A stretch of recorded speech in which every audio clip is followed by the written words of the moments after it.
Hello everyone, welcome back to the another episode. আজকে আমরা cyber শিষ্টাচার সম্পর্কে কথা বলবো।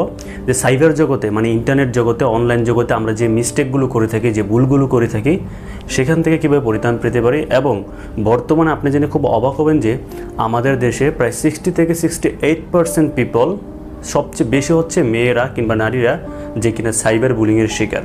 মানে সাইবার অপরাধের সাথে আমরা অনেকে জড়িয়ে যাচ্ছি, যেখানে আমরা নিজেরাও জানছি না যে আমরা যে অপরাধমূলক কর্মকাণ্ডের সাথে জড়িয়ে পড়ছি। আজকে আমি যে বইটি নিয়ে আপনাদের সাথে কথা বলবো, সেই বইটির নাম হচ্ছে সাইবার শিষ্টাচার সহপাঠ। এটা হচ্ছে চকবোর্ড কমিটি থেকে লিখিত একটি বই। যে বইটি সম্পর্কে আমরা জানতে পারলে বা পড়তে পারলে আমরা অনেকটাই সচেতন থাকতে পারবো যে অনলাইন জগৎ এবং সোশ্যাল মিডিয়া জগতে কী করা উচিত এবং কী করা উচিত না। আমি অসংখ্য ধন্যবাদ জানাই চকবোর্ড কমিউনিটিকে এরকম একটি চমৎকার একটি বই আমাদের তরুণ সমাজকে উপহার দেওয়ার জন্য। নাম্বার 1 হচ্ছে মানসিকতা পরিবর্তন। আমাদের প্রথমত মানসিকভাবে সিদ্ধান্ত নিতে হবে যে নেগেটিভ কোনো কিছু চিন্তা করা বা নেগেটিভ কোনো কিছুর প্রতি ধাবিত হওয়া আমাদেরকে প্রথমত পরিহার করতে হবে। বিপরীত লিঙ্গের প্রতি যে আমাদের নেগেটিভ চিন্তাধারা, নেগেটিভ যে থট, সেটাকে পরিবর্তন করতে হবে। দেখুন, একটা মেয়ে কিংবা একটা ছেলের প্রতি আকর্ষণ থাকতেই পারে, তাই বলে আমরা যেটা বাস্তব লাইফে করি না কিংবা প্র্যাকটিক্যাল লাইফে যেটা আমরা করি না, কিন্তু অনলাইন জগতে এসে কিন্তু সেটা অহরহ করে চলছি। দেখুন, প্র্যাকটিক্যাল লাইফে কিন্তু আপনি একটা মেয়ে কিংবা ছেলেকে কিন্তু কোনো প্রকার কুরুচিপূর্ণ কিংবা অসামাজিকপূর্ণ কোনো আচরণ করার পূর্বে কিন্তু আপনি অনেকবার ভেবেচিন্তে সেই জিনিসটা করেন যে আপনার কোনো বিপদ হতে পারে কিনা।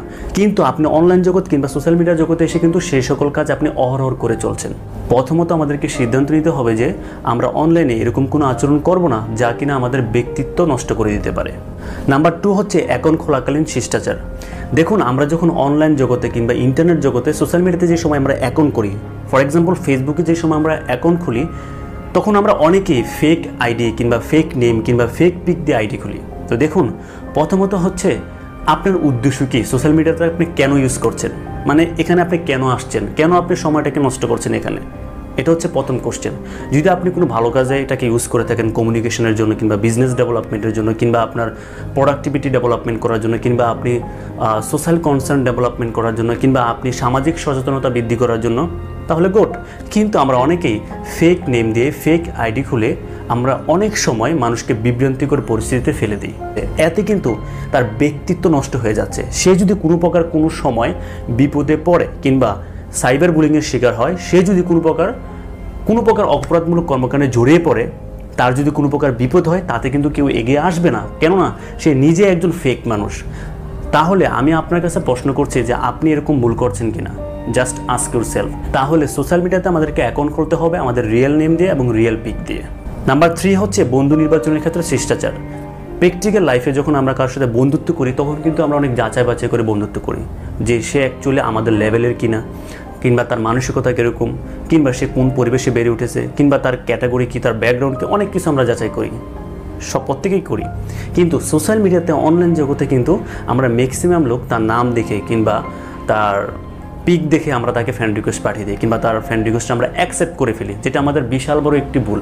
কারো নাম দেখে কিংবা কারো পিক দেখে যে আপনি বন্ধুত্ব বানাচ্ছেন কিংবা বন্ধুত্ব সম্পর্ক করছেন, এটা সম্পূর্ণ একটি ভুল কনসেপ্ট। কেননা অনলাইন জগতে আপনার বিশ্বাসের চেয়ে আপনার সচেতনতায় আপনাকে নিরাপত্তা দিবে। এখন দেখা যাচ্ছে আপনার যার নাম দেখে কিংবা যার পিক দেখে আপনি তার সাথে বন্ধুত্বপূর্ণ আচরণ করছেন কিংবা তার সাথে বন্ধুত্বপূর্ণ রিলেশনশিপে যাচ্ছেন, সেক্ষেত্রে কিন্তু আপনার বিপদ হতে পারে। তাই অনলাইনে বন্ধু নির্বাচনের ক্ষেত্রে আপনাকে অবশ্যই সচেতন থাকতে হবে। তার বায়োডাটা, তার মিউচুয়াল ফ্রেন্ড এবং তার ফেসবুক প্রোফাইল, তার রিয়েল নেম থেকে শুরু করে সব কিছু যাচাই বাছাই করে তারপর তাকে আপনি অ্যাকসেপ্ট করুন। পাশাপাশি যাকে আপনি চিনেন না, যার সাথে আপনার কোনো প্রকার কোনো সম্পর্ক নেই, তার সাথে অন্তত পক্ষে দূরত্ব বজায় রাখাটাই আপনার জন্য অনেকটাই উপকারী। নাম্বার 4 হচ্ছে অনলাইনে কথোপকথনের সময় শিষ্টাচার। দেখুন, আমরা প্র্যাকটিক্যাল লাইফে কার সাথে যখন কথা বলি, তখন কিন্তু আমরা এরকম কোনো আচরণ করি না, বা করলেও কিন্তু অনেক সময় ভেবেচিন্তে করি যে আমার আচরণে বিপরীত পাশের লোকটি কষ্ট পাচ্ছে কিনা, কিংবা আমি এরকম কোনো আচরণ করছি কিনা যা কিনা আমার ব্যক্তিত্ব নষ্ট করে দিতে পারে। দেখুন, যা কিনা আপনার প্র্যাকটিক্যাল লাইফে করতে পারেন না, যে আচরণ আপনি প্র্যাকটিক্যাল লাইফে মানুষের সাথে করেন না, কেন আপনি অনলাইনে এসে সেই আচরণগুলো করছেন? যাকে আপনি প্র্যাকটিক্যাল লাইফে চিনেন না কিংবা জানেন না, তার সাথে কেন আপনি অসঙ্গতিপূর্ণ, কুরুচিপূর্ণ আচরণ করছেন? অবশ্যই আমাদেরকে এখান থেকে বেরিয়ে আসতে হবে। নাম্বার 5 হচ্ছে পোস্ট, কমেন্ট এবং শেয়ার সংক্রান্ত শিষ্টাচার। আপনি কি পোস্ট করছেন, কি শেয়ার করছেন, কি ধরনের কমেন্ট করছেন, এদিকে আপনাকে অবশ্যই কনসার্ন থাকতে হবে। কেননা অনেক সময় দেখা যাচ্ছে আমি যা শেয়ার করছি আদৌ কি সেটা সত্য, এবং সে সম্পর্কে কি আমার নলেজ আছে, নাকি অন্য কারো কাছ থেকে আমি কপি করে সেটা পেস্ট করে দিচ্ছি। নাম্বার 1। আর নাম্বার 2 হচ্ছে আমি যা পোস্ট করছি বা কিংবা শেয়ার করছি সেটা মানুষের কতটুকু উপকার আসতে পারে, কিংবা এখান থেকে মানুষ কি শিখতে পারে। হ্যাঁ, আমরা অনেক সময় আমাদের প্র্যাকটিক্যাল লাইফের কিছু আনন্দ, কিছু বিনোদন, কিছু শেয়ার করতেই পারি, কিন্তু আমরা অনেক সময় দেখা যাচ্ছে মজার ছলে অনেক সময় এরকম কিছু শেয়ার করি, এরকম কিছু পোস্ট শেয়ার করি যেগুলো আমাদের ব্যক্তিত্বকে নষ্ট করে দেয়। তাই যে বিষয়ে আপনার জ্ঞান নেই, যে বিষয়ে আপনার নলেজ নেই, সেই বিষয়ে অবশ্যই আপনার সোশ্যাল মিডিয়াতে অন্ততপক্ষে পোস্ট করা উচিত না। যদিও পোস্ট করেন সেই বিষয়ে আপনাকে অবশ্যই সত্যতা যাচাই করে পোস্ট করতে হবে। নাম্বার 6 হচ্ছে অনলাইন জগতে কিংবা সোশ্যাল মিডিয়াতে যখন কার সাথে আমাদের মতবিরোধ হয় কিংবা মত পার্থক্য হয়, সে একটা কথা বলেছে সেটা আমি বিরোধিতা করতেই পারি, কিন্তু সেটাকে গঠনমূলক সমালোচনা করতে হবে। এরকম কোনো কথা কিংবা এরকম কোনো কমেন্ট করা যাবে না যা কিনা ওই ব্যক্তির মনে আঘাত আনতে পারে। অনলাইন জগতে আপনার কার সাথে মতবিরোধ থাকতেই পারে, কাউকে আপনি পছন্দ করতে নাই পারেন, কিন্তু তার জন্য যে আপনি ওই ব্যক্তিকে আঘাত করবেন, তাকে কষ্ট দিয়ে কথা বলবেন, সেটা কিন্তু উচিত না। এতে কিন্তু আপনার ব্যক্তিত্ব নষ্ট হয়ে যাচ্ছে। নাম্বার 7 হচ্ছে নিউজ শেয়ারকালীন শিষ্টাচার। আপনি যে ধরনের নিউজ শেয়ার করছেন, অনেক সময় দেখা যাচ্ছে আমরা অনলাইন জগতে বিভিন্ন প্রকার নিউজ শুনে থাকি কিংবা পেয়ে থাকি। এখন সেই নিউজ সম্পর্কে আমি কতটুকু জানি, এইটা যে সত্য বা এটা যে সত্য নিউজ বা এটা যে ভালো নিউজ, সেটা সম্পর্কে আমি কতটুকু কনসার্ন, জাস্ট আস্ক ইউরসেলফ। অনেক সময় একটি কথা আছে, সোশ্যাল মিডিয়াতে কিংবা ইন্টারনেট জগতে আমরা যা দেখি তা ঘটে না, আবার যা ঘটে তা দেখা যায় না। তো আপনাকে মনে রাখতে হবে যে আপনি যা শেয়ার করছেন, যে কোনো নিউজ হতে পারে, যে কোনো পত্রিকার হতে পারে, সেটা যত বড় পত্রিকায় হোক না কেন, সেটা কোনো বিষয় না, বাট আদৌ সেটা সত্য কিনা যদি আপনি মনে করেন, আপনি যাচাই করে থাকেন যে এই জিনিসটা সত্য, তাহলে শেয়ার করতে পারেন। এবং অবশ্যই মনে রাখতে হবে যে এটা যেন মানুষের ক্ষতির চেয়ে উপকারের সংখ্যাটাই বেশি হয়। যদি সেটা মানুষের ক্ষতির সংখ্যাটাই বেশি হয়, তাহলে সেটা অবশ্যই শেয়ার করা উচিত না, সেটা যত ভালো নিউজই হোক না কেন। নাম্বার 8 হচ্ছে হাসি ঠাট্টা এবং আক্রমণের মধ্যে পার্থক্য কী। অনেক সময় দেখা যাচ্ছে আমরা অনলাইন জগতে হাসি ঠাট্টা করে ব্যক্তিকে আক্রমণ করছি। কেউ একটু কথা বলতে সমস্যা হচ্ছে, কোনো একজন ব্যক্তি তার একটি প্রতিভা দেখাতে চাচ্ছে, বাট সেটা তার সমস্যা হচ্ছে বা সেখানে তার ভুল হচ্ছে, কিন্তু সেটা নিয়ে যে আমরা হাসি ঠাট্টা করছি কিংবা তাকে আঘাত করছি, এতে কিন্তু সে তার উৎসাহ হারিয়ে ফেলছে। পরবর্তীতে সে কিন্তু এটা নিয়ে ট্রাই করবে না কিংবা চেষ্টা করবে না। এই যে ব্যক্তিকে আঘাত করে, সেই জিনিসটা আমাদেরকে ছাড়তে হবে। হাসি ঠাট্টা করুন কিংবা মজা করুন, মাস্তি করুন, এতে কোনো আপত্তি নেই, কিন্তু আপনার মজা কিংবা আপনার ঠাট্টা কিংবা আপনার মশকরা যাই বলি না কেন, সেটা যেন কোনো ব্যক্তিকে যেন আঘাত না করে, সে বিষয়ে অবশ্যই আপনাকে খেয়াল রাখতে হবে। নাম্বার 9 হচ্ছে সহমর্মিতার চর্চা। অনেক সময় দেখা যাচ্ছে সোশ্যাল মিডিয়াতে অনেকে সামাজিক উন্নয়নমূলক কাজ করে থাকে, সেক্ষেত্রে আপনি তাকে সহমর্মিতামূলক কিংবা তাকে বন্ধুত্বপূর্ণ আচরণ দেখে তাকে উৎসাহ দিতে পারেন, সহমর্মিতা দেখাতে পারেন, তাকে ভালোবাসা দেখাতে পারেন, তাকে থ্যাংক ইউ দিতে পারেন, তাকে এরকম কিছু কমেন্ট, এরকম কিছু বিষয় নিয়ে তার সাথে কথা বলুন যেন সে উৎসাহ পায় কাজ করার জন্য, তাকে সহমর্মিতা দেখান, ভালো কিছু সামাজিক উন্নয়নমূলক কাজ করতে পারেন। দেখুন, কে কী করছে, সমাজের 10টা লোক খারাপ হয়ে যাচ্ছে, রাষ্ট্র এইভাবে চলছে, এটা আমার দায়িত্ব না, এটা আপনার দায়িত্ব না। আমাদের দায়িত্ব কিংবা আমার দায়িত্ব হচ্ছে আমি ভালো কী করতে পারি, সমাজের জন্য, দেশের জন্য, মানুষের জন্য আমি কি করতে পারি, এইটা হচ্ছে বেস্ট।